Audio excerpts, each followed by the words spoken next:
They have sex pili. Our E. coli in everybody's intestine can undergo sexual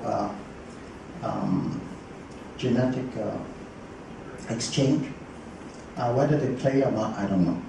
But, 4 out of 5, 3 out of 5, this kind of definition of quality of life actually fits cancer and bacteria, and definitely completely fit animal. That is why my argument is we must redefine quality of life and not based on this kind of what we think is correct, because it ain't correct at all. Okay. As human beings, okay, so bacteria, same thing, right? Should our penicillin kill off its competition, just like human at war? So, in other words, if we take the atheist and agnostic view, we will adopt this value system during our lifetime, no different from animals and very little different from cancer or bacteria. That means we have failed to evolve above the other life forms. Okay? So it's a pretty pathetic view if we think, if we assume this kind of viewpoint, I'm sorry, you need to evolve a bit more. Okay? Because you are perceiving a limited reality. Okay? That's all you see, material things, no God, no ghost there.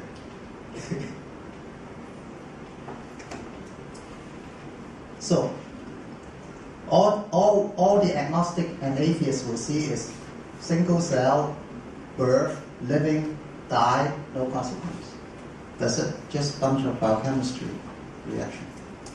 Right? That's it, that's a life. So living value is improved condition for self and offspring, same as animals. Okay?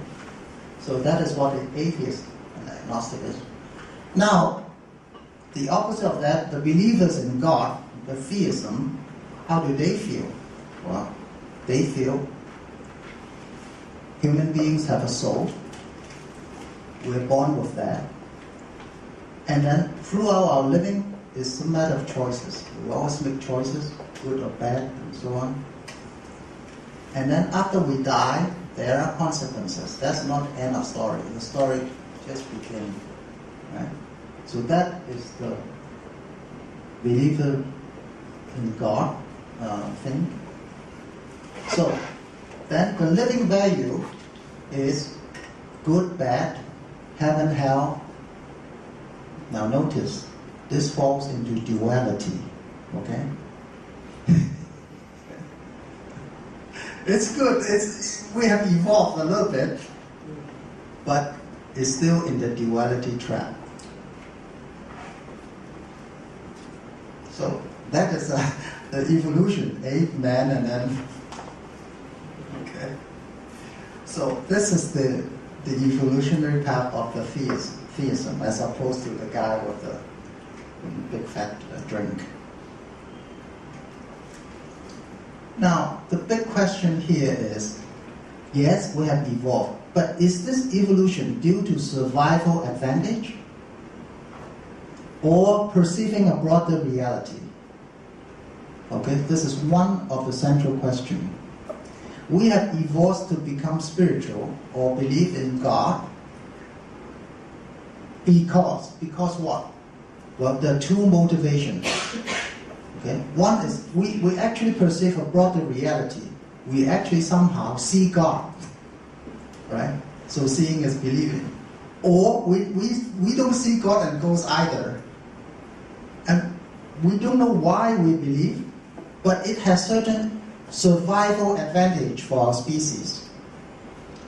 By survival advantage, I mean, once we become religious, somehow we become more compassionate, we are nicer to our human beings, we don't kill off our own fellow man.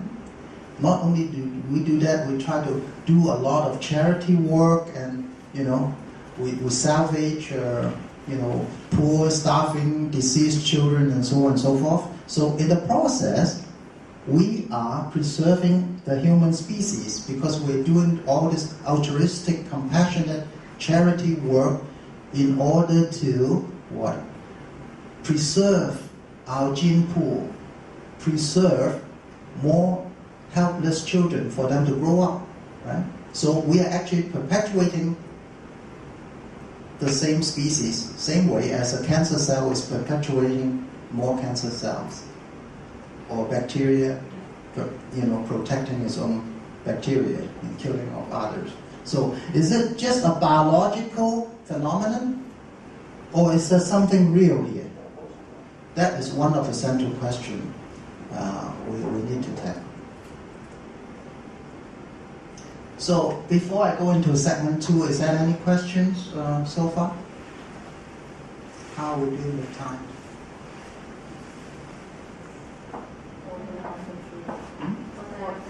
Quarter after 3. We need to continue. Full steam ahead.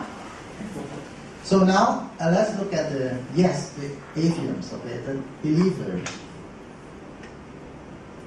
So here, as opposed to the non-believer who believe only fetus and then human being and then death, no consequence, we believe there's something, a soul or spirit or something, which enters the embryo. We grow up with it, we experience, the soul lives through it, and when we die, this thing comes out from the body. So there's something, I don't know what this is, a being of light or something, right? Soul, spirit, energy, something that go in and after. There's something before and after life. That's what we believe in. So theism, for definition, is the belief in God,